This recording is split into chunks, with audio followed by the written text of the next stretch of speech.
ఈ రాత్రి దేశమంతా లక్షలాది మంది అదే దైవనామాన్ని జపిస్తున్నారు, శివ.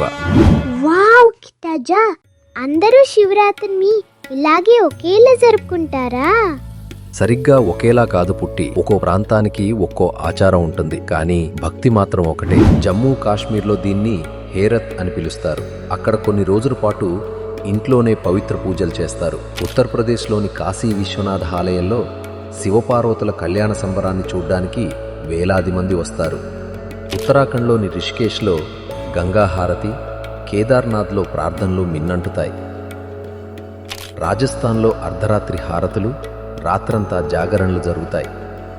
హిమాచల్ ప్రదేశ్లో చారిత్రాత్మక మండిమేళా జరుగుతుంది. లడఖ్లో భక్తులు ఇళ్లలో మరియు ఆలయాల్లో పూజలు చేస్తారు. పంజాబ్, హర్యానా మరియు ఢిల్లీలో ఉపవాసాలు, శివనామ స్మరణలు, పాలు మరియు బిల్వపత్రాల సమర్పణలతో నగరమంతా ఓం నమ శివాయ నామంతో మారుమోగుతుంది. దక్షిణాదికి వస్తే ఆంధ్రప్రదేశ్లోని శ్రీశైల మల్లికార్జున జ్యోతిర్లింగ క్షేత్రం మహావైభవంగా వెలిగిపోతుంది. తెలంగాణలోని వేములవాడ మరియు కాళేశ్వరంలో భక్తుల భారీ సందడి ఉంటుంది. మన కర్ణాటకలోని ధర్మస్థల, గోకర్ణ మరియు మురుడేశ్వరంలో రుద్రాభిషేకాలు, రాత్రంతా జాగరణ చేస్తారు. తమిళనాడులోని చిదంబరం మరియు తిరువన్నామలైలో అర్ధరాత్రి పూజలు, పవిత్ర గిరివలనం జరుగుతాయి. కేరళలోని ఆలు వంటి నదీ తీరాల్లోని ఆలయాలన్నీ భక్తి దీపాలతో నిండిపోతాయి.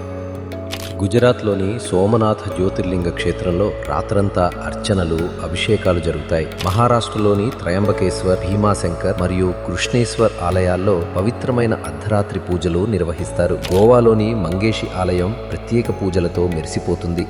మధ్యప్రదేశ్లోని మహాకాళేశ్వర ఆలయంలో భస్మహారతి జరుగుతుంది.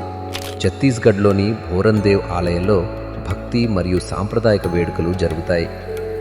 జార్ఖండ్లోని బైద్యనాథ్ ధామ్ వేలాది మంది భక్తులతో నిండిపోతుంది. ఒడిశాలోని లింగరాజ ఆలయంలో పవిత్రమైన మహాదీపం వెలిగిస్తారు.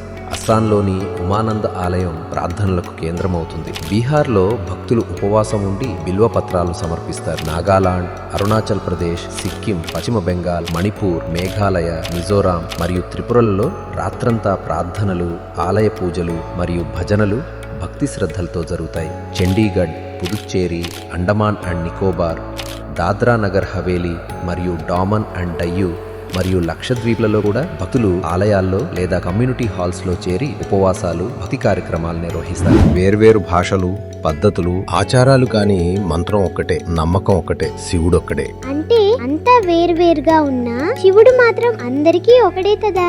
అవును, పుటి సంప్రదాయాలు మారవచ్చు, కానీ భక్తి ఎప్పటికీ మారదు.